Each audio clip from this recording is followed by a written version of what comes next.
અમદાવાદના વાડજ વિસ્તારમાં આવેલી ઐતિહાસિક સતી અહિલ્યાબાઈ વાવ આજે પણ શહેરના સમૃદ્ધ વારસાની સાક્ષી બનીને અડીખમ ઊભી છે। આશરે અઢી સદી જૂની આ વાવનું નિર્માણ માલવાના પ્રખ્યાત શાસક અને લોક કલ્યાણકારી અહિલ્યાબાઈ હોલકર દ્વારા કરવામાં આવ્યું હોવાની માનવામાં આવે છે।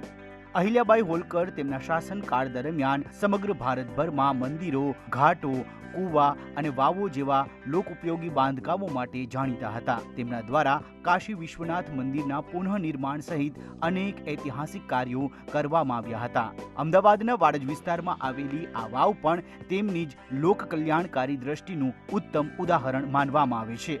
આ વાવનું નિર્માણ તે સમયના લોકોની પાણીની જરૂરિયાત પૂરી કરવા માટે કરવામાં આવી હતી। સાબરમતી નદીના કિનારે નજીક આવેલી આ વાવમાં વર્ષભર પાણી ઉપલબ્ધ રહેતું હતું, જેના કારણે આસપાસના ગામો અને મુસાફરો માટે તે મહત્વનું જળ સ્ત્રોત બની હતી। આપણે ત્યાં કેટલાક સ્ટ્રક્ચર બાંધવામાં આવે માત્ર રૂપાળા જ લાગે, કોતરણી હોય, સુશોભિત થયેલા હોય, તમે જો મોડર્ન હોય કે મિડિવલ હોય કે પ્રાચીન સમયના હોય, પણ એની ઉપયોગિતા કશી ના હોય। કેટલાક ઉપયોગી હોય તો એવા ઢંગધડા વગરના કરેલા હોય કે આપણને જોવામાં આપણી આંખને નડે, વાગ્યા કરે। વાવ સ્થાપત્ય એવું સ્થાપત્ય છે જરૂરિયાતોની પણ પૂર્તિ કરે છે અને સાથે સાથે એનું જે સુશોભન છે એ આપણી એટલે તમને જીભને આપણી તરસને તો છીપાવે છે, પણ આપણી આંખની સૌંદર્ય દૃષ્ટિની તરસને પણ એ પોષે છે। એટલે બંનેનો એની અંદર સમન્વય થયેલો છે। અને જેમ જેમ તમે સલ્તનત પીરિયડમાં એટલે આગળ વધતા જાઓ છો એમ ધ્યાન એટલું રાખવામાં આવ્યું છે કે સૂર્યપ્રકાશ છે થોડો ચડાઈને આવે, એટલે અંદર જે મુસાફર કે જે વ્યક્તિ રોકાઈ હોય એને થોડીક ઠંડક પણ મળી રહે, બહારના વાતાવરણ કરતાં થોડીક ઠંડક હોય। સાથે સાથે જે પાણી છે એનું સૂર્યપ્રકાશને કારણે બાષ્પીભવન થતું પણ અટકે, એટલે જળ સંચયનો જે હેતુ છે એ પણ સચવાઈ લે। સાથે સાથે ભૂગર્ભ જળના જે પ્રશ્નો છે એમાં પણ વૃદ્ધિ થાય। એટલે આવી અનેક બાબતો અને વત્તા એક સંકુલ ઊભું કરવામાં આવ્યું હોય, એમાં જોડે મંદિર કે મસ્જિદને જોડવામાં આવ્યું હોય, એટલે લોકોના ગેધરિંગનું એક કોમ્યુનિટી ગેધરિંગ જેને કહીએ છીએ, માણસો ભેગા થાય, મળે, હળે, કોઈ પૂજા અર્ચના થાય, પછી તો મેળાઓ થાય કે બીજું કોઈ, એમ માત્ર પાણીના જરૂરિયાતો પૂરી કરવાનું નહીં, સાથે સાથે સમય જતાં જતાં એ સામાન્ય લોકોના હળવામાં ક્યાં ને ત્યારે ક્યાં કોઈ ક્લબો કે બીજી કોઈ વ્યવસ્થાઓ કે એવું કંઈ હતું મનોરંજન માટે, તો એવું સોશિયલ ગેધરિંગની પણ એ વાવો એ આપણી જગ્યા બની છે। એટલે મારી દૃષ્ટિએ વાવ એ માત્ર એક સ્થાપત્ય નથી, ગુજરાતના સમાજ જીવનનું, ગુજરાતના રાજકીય જીવનનું અને ગુજરાતના અર્થતંત્રનું, કારણ કે આવા વાવોનું સ્થાપત્ય કરવું એ જેવી તેવી વાત નથી। વાસ્તુકળાની દ્રષ્ટિએ પણ આ વાવ વિશેષ મહત્વ ધરાવે છે। પથ્થરમાં કોતરાયેલા થાંભલા, કલાત્મક કમાનો અને પરંપરાગત સ્થાપત્ય તેની વિશેષતા છે। વાવની અંદર ઉતરતા પગથિયા અને વિવિધ સ્તરો તે સમયની અદ્ભુત ઇજનેરી કુશળતાનો પરિચય કરાવે છે। સ્થાનિક લોકોમાં આ વાવ સતી અહિલ્યાબાઈ વાવ તરીકે પ્રસિદ્ધ છે। વર્ષો સુધી અવગણના બાદ હવે આ ઐતિહાસિક સ્મારકના સંરક્ષણ અને જાળવણી તરફ ધ્યાન આપવામાં આવી રહ્યું છે। વારસા પ્રેમીઓ અને ઇતિહાસકારો માટે આ વાવ અમદાવાદના સાંસ્કૃતિક વારસાનો મહત્વનો ભાગ છે।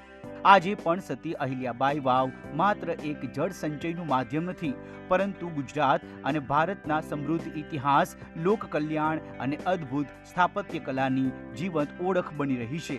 ઇતિહાસકાર ફાલ્ગુનીબેન પુરોહિત જણાવે છે કે વાવ એ એક માત્ર સ્થાપત્ય નહીં, પરંતુ ગુજરાતના સામાજિક, રાજકીય અને ગુજરાતના અર્થતંત્ર પ્રત્યે પણ ધ્યાન ખેંચે છે।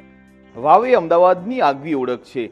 જી હા, અમદાવાદના વાડજ વિસ્તારમાં છું કે જ્યાં આ ઐતિહાસિક વાવ આજે પણ ઇતિહાસનું જે છે તે સાક્ષી પૂરી રહ્યું છે। આ ઐતિહાસિક વાવની જો વાત કરીએ તો સતી અહિલ્યાબાઈ દ્વારા આ વાવનું નિર્માણ જે છે તે આજથી અઢી સદી એટલે કે 250 વર્ષ પહેલાં જે છે તે તેમના દ્વારા કરવામાં આવ્યું હોવાનું માનવામાં આવી રહ્યું છે। મહત્વની વાત એટલા માટે છે કે અહિલ્યાબાઈ હોલકર તેમના શાસનકાળ દરમિયાન સમગ્ર ભારતમાં મંદિરો, ઘાટો, કૂવા અને વાવો જેવા લોકોપયોગી બાંધકામો માટે જાણીતા હતા। તેમના દ્વારા જ કાશી વિશ્વનાથ મંદિરના પુનઃનિર્માણ સહિત અનેક ઐતિહાસિક કાર્યો કરવામાં આવ્યા હતા। અમદાવાદના વાડજ વિસ્તારમાં આવેલી આ વાવ પણ તેમની જ લોક કલ્યાણકારી દ્રષ્ટિનું ઉત્તમ ઉદાહરણ માનવામાં આવે છે। ઘણા વર્ષો સુધી આ અહિલ્યાબાઈ વાવ જે છે તેની અવગણના કરવામાં આવી રહી હતી, પરંતુ થોડા સમય અગાઉ આ અવગણના બાદ હવે ઐતિહાસિક સ્મારકના સંરક્ષણ અને જાળવણી તરફ પણ ધ્યાન આપવામાં આવ્યું છે અને થોડા સમય અગાઉ જ આ વાવનું પણ સમારકામ જે છે તે કરવામાં આવ્યું છે. આજે પણ અનેક વારસા પ્રેમીઓ અને લોકો જે છે તે આ વાવની અચૂક મુલાકાત લેતા હોય છે.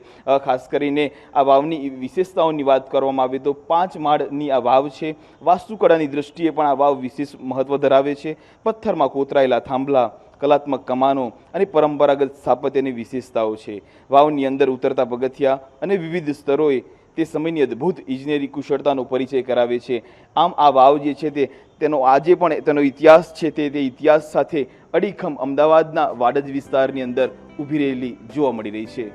તંત્ર દ્વારા કરાયેલી સુધારણા બાદ આ ઐતિહાસિક વાવને નિહાળવા અને તેના સ્થાપત્યનો અભ્યાસ કરવા આવતા હેરિટેજ પ્રેમીઓની સંખ્યામાં પણ સતત વધારો થઈ રહ્યો છે, જે દર્શાવે છે કે જો ઐતિહાસિક ધરોહરની જાળવણી અને ત્યાં પૂરતી સુવિધા ઉપલબ્ધ કરવામાં આવે તો તે પણ વધુમાં વધુ લોકો માટે આકર્ષણનું કેન્દ્ર બની શકે છે.